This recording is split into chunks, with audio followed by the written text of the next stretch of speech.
Michée, chapitre 7. Malheur à moi, car je suis comme à la récolte des fruits, comme au grappillage après la vendange. Il n'y a point de grappes à manger, point de ces primeurs que mon âme désire. L'homme de bien a disparu du pays, et il n'y a plus de juste parmi les hommes. Ils sont tous en embuscade pour verser le sang, chacun tend un piège à son frère. Leurs mains sont habiles à faire le mal. Le prince a des exigences, le juge réclame un salaire, le grand manifeste son avidité, et ils font ainsi cause commune. Le meilleur d'entre eux est comme une ronce, le plus droit pire qu'un buisson d'épines.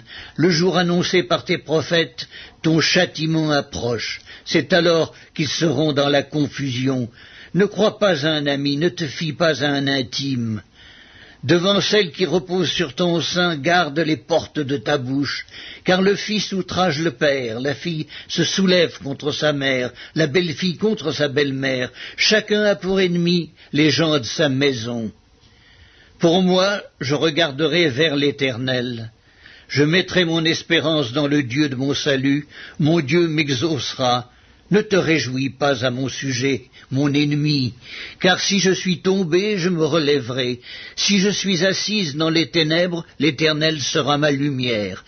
Je supporterai la colère de l'Éternel, puisque j'ai péché contre lui, jusqu'à ce qu'il défende ma cause et me fasse droit. Il me conduira à la lumière et je contemplerai sa justice. Mon ennemi le verra et sera couverte de honte. Elle qui me disait « Où est l'Éternel ton Dieu ?» Mes yeux se réjouiront à sa vue, alors elle sera foulée aux pieds comme la boue des rues. Le jour où l'on rebâtira tes murs, ce jour-là tes limites seront reculées.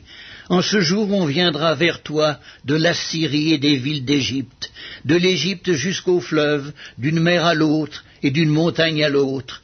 Le pays sera dévasté à cause de ses habitants, à cause du fruit de leurs œuvres.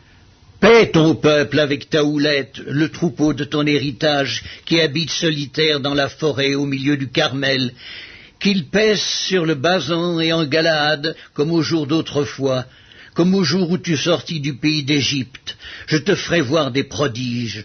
Les nations le verront et seront confuses. Avec toute leur puissance, elles mettront la main sur la bouche, leurs oreilles seront assourdies. Elles lécheront la poussière comme le serpent, comme les reptiles de la terre. Elles seront saisies de frayeur hors de leur forteresse. Elles trembleront devant l'Éternel notre Dieu. Elles te craindront. Quel Dieu est semblable à toi, qui pardonne l'iniquité, qui oublie les péchés du reste de ton héritage?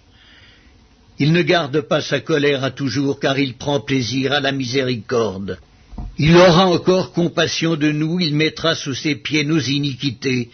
Tu jetteras au fond de la mer tous leurs péchés, tu témoigneras de la fidélité à Jacob, de la bonté à Abraham, comme tu l'as juré à nos pères au jour d'autrefois.